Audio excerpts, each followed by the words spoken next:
where do you typically get your information to make your own investment theses? Because I think people get asked that question to Keith and I all the time. So I'd be super curious where you go. Yeah, for sure. Well, I stay off of social media. That's for sure. I don't take any, but like I don't listen. First Good of all, idea. I don't like listening to other financial creators because I never want to steal ideas. That's a big thing. Podcast is a different story like this because it's open conversation. But I could tell you this. I think if you are using whether it's YouTube or TikTok, or you just have to be extremely careful like who you're getting the suggestions from. And then more importantly, once you get the suggestions, really do your own research. So I don't use any social for anything. I keep my head on the swivel. I listen in to what's going on in the world. I operate like a CEO. Like whether or not I had a full-time job or not, this is how I've been operating for years now, and I continue to operate this way. So I have, certain icons within the industry that I really respect, look up to.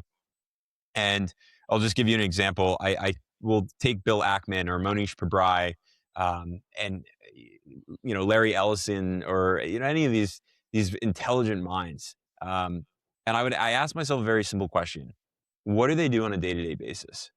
Well, they probably aren't waking up at 8:30 a.m. ever. They're like Jeff Bezos. What do you think Jeff's doing at on a Tuesday at 4 a.m.? He's up. The guy's up. He's doing something. He's reading. He's typically, a lot of these guys, Warren Buffett will read newspaper after newspaper. So I started to do that years ago. I keep my head, like I said, on a swivel. I want to know what's going on in the world and how that's going to impact all of you.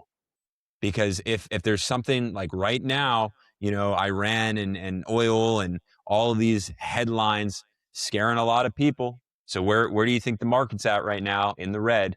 And that's a great day for me. And when you keep understanding, like I studied, history and economics. And so when you understand history, it really does repeat itself. It doesn't repeat itself in like the same exact event. I hate when people go like, oh, it's just like the Great Depression. No, it's not.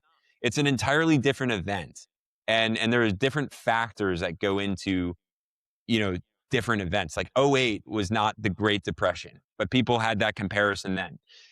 Because it's a scare tactic. And having worked at Tip Ranks, by the way, I get the headlines, right? I used to create them. It's all fear-based. So you want to get out of the fear mindset, keep your head on the swivel, and understand just human psychology. That's where understanding current events becomes super interesting. And then when you start to take a look at current events, oh, the Iran war is going on. What's that going to do to oil? And if that's going to impact oil, what oil companies are out there, potential investments? Now, if you're into technology, play the same game.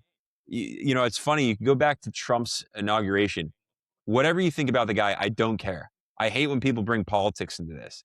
Just any president who ever talks to any CEO ever, why are they at the White House? At Trump's inauguration, every tech CEO was there, like all of them. And so what do you think is going to happen in a term under Trump for the next, now 3 more years? Well, all of these guys, right? The government started investing massively into AI and quantum computing. So like, have your head in the swivel. That's where the ideas for me come from.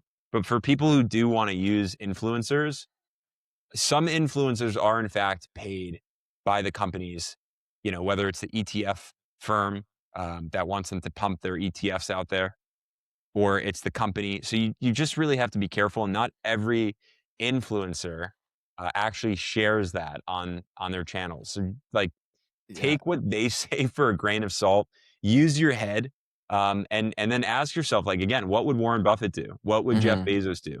Would they get a tip off from YouTube? Probably not, probably not.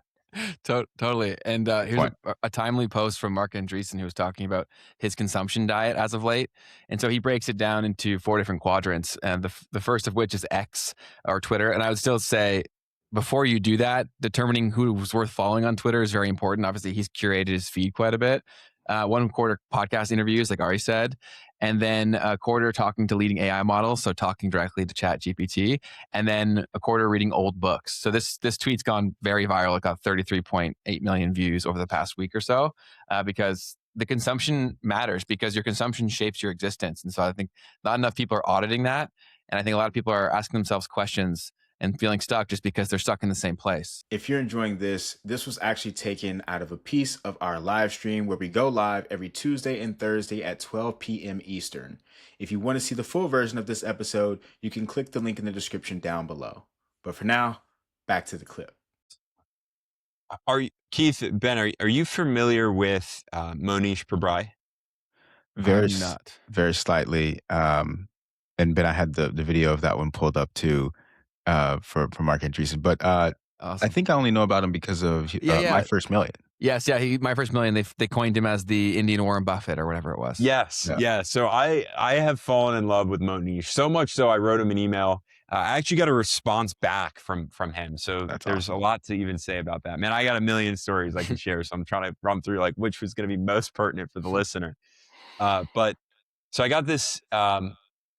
He dubs himself as like the master copier. He literally calls himself a shameless cloner. And so I'm bringing this up because so many people will say like, oh, yeah, like Warren Buffett or like investing like Warren Buffett or Peter Lynch. But then when you actually look at their portfolios, you look at their strategies, you look at how they've been finding investment opportunities, it's nothing like Warren Buffett. It's nothing like Charlie Munger or Peter Lynch. So Monish Pabrai, comes around.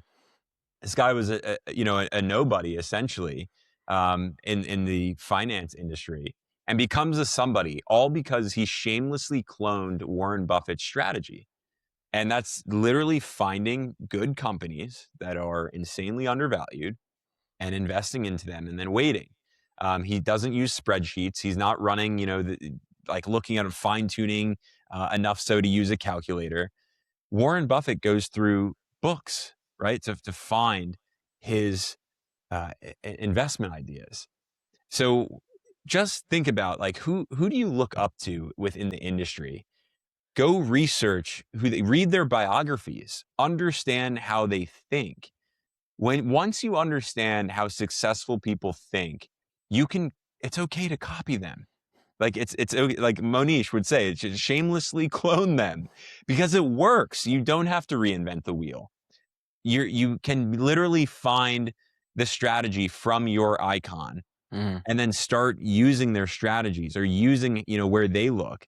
So I saw even underneath the tweet that you guys pulled up there, Bill Ackman had commented on that. Mm-hmm. Well, if you're a fan of Bill Ackman, his portfolio has less than 10 holdings in it. So why does yours have 30 or 40? If that's your idol within the industry, you got to start asking deeper questions. And that's what I think a lot of us fail to do. Who do you look up to in the industry? Bill Ackman. Bill Ackman. I'm a big fan of Bill Ackman. Like I said, Monish Pabrai. That's rather recent. I am, of course, a Buffett guy, but even more so a Charlie Munger guy. I think I'm more like Charlie than Warren. I think I'm just very direct. Could be intimidating, but I think he just had it right. He was dialed in. He wasn't afraid to really voice his opinion and hurt feelings. And so I have to say those three. So again, Monish Pabrai, Bill Ackman, and Charlie Munger. Great names there. And I've read like anything that Charlie writes, definitely try to read. So definitely, like if you guys are going to pick books to read, a lot of people don't like books because they haven't had one that gave them like a breakthrough moment in their actual life. And so if you're a little more selective about who you pick to read about, that can definitely help that.